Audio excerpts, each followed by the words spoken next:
Nebraska Congressman Michael Flood. He chairs the Republican Main Street Caucus and the Housing and Insurance Subcommittee. He's also a member of the House Financial Services Committee. Congressman, that last committee we're going to talk about right now because, you know, the president has he's posting this morning about that the tariffs are bringing back revenue, bringing back stability and strength to our nation. At the same time, the spending is still there, and it's increased in some ways because of the big, beautiful bill. You know, whether or not we can grow our way out of that, I don't know, Congressman. But what about the rescissions package? What about making further cuts? That's up to you and your colleagues. Well, I mean, I think it's important to note in the reconciliation package, we cut close to $2 trillion, which is the first time that's happened in the last 50 years. We passed a rescissions package, which small in scope compared to the reconciliation package.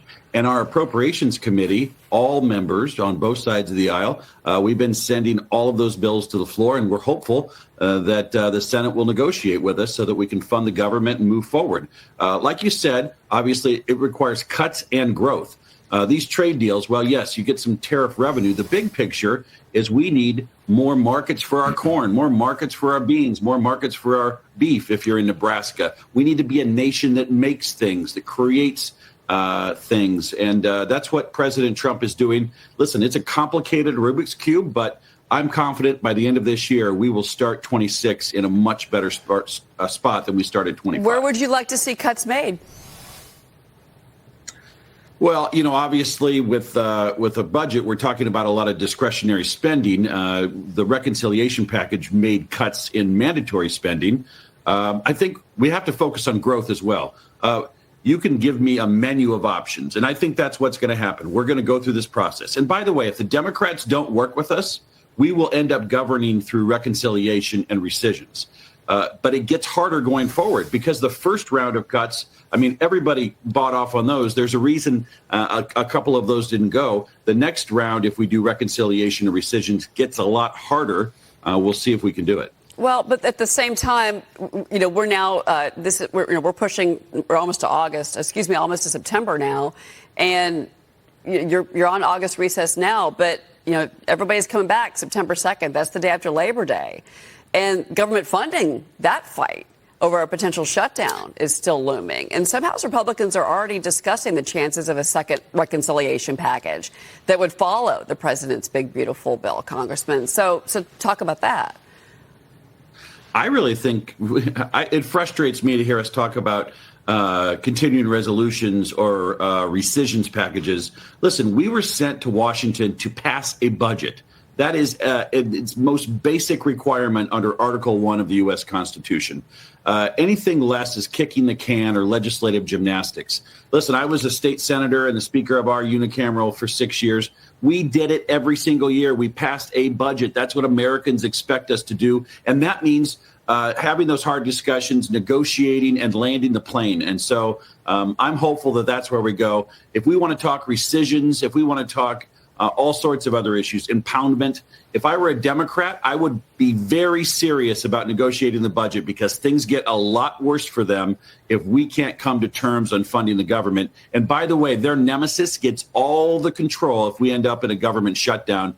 Donald J. Trump will have authority that the House Democrats and the Senate Democrats could never imagine. So listen, we need to focus on passing a budget.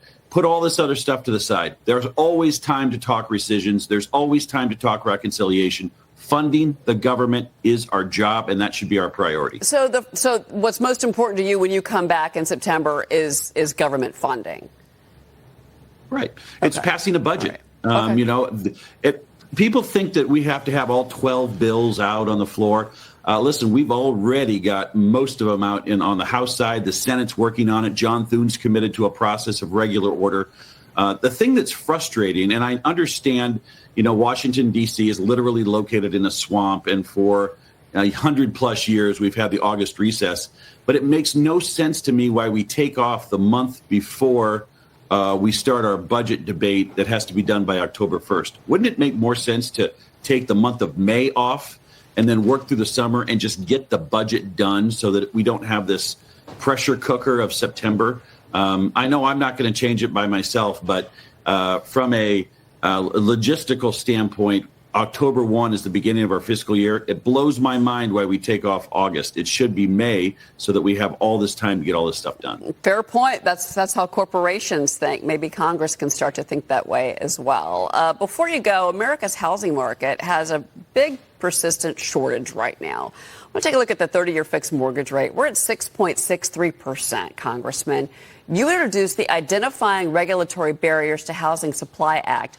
Tell us about this, because certainly many developers in this country will say that the regulatory burden is what slows down, sometimes halts the process of building new homes in this country.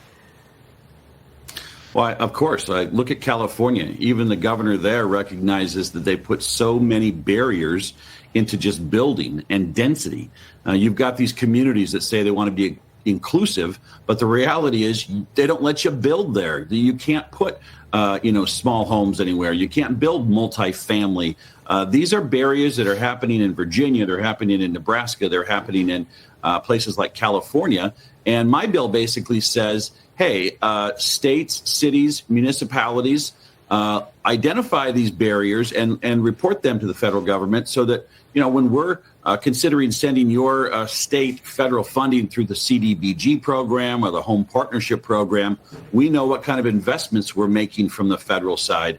We need communities to be open for business and allow people to build and to modify their homes and to build multifamily. This is a housing shortage. We're 5 million units low. And that's not a demand issue. That's a supply issue. Yeah, Congressman Michael Flood, a lot of work to be done. Please keep us updated on what you're doing there when you get back to Washington. Thank you, sir. Thanks for having us on. Good morning. All right. We'll be right back.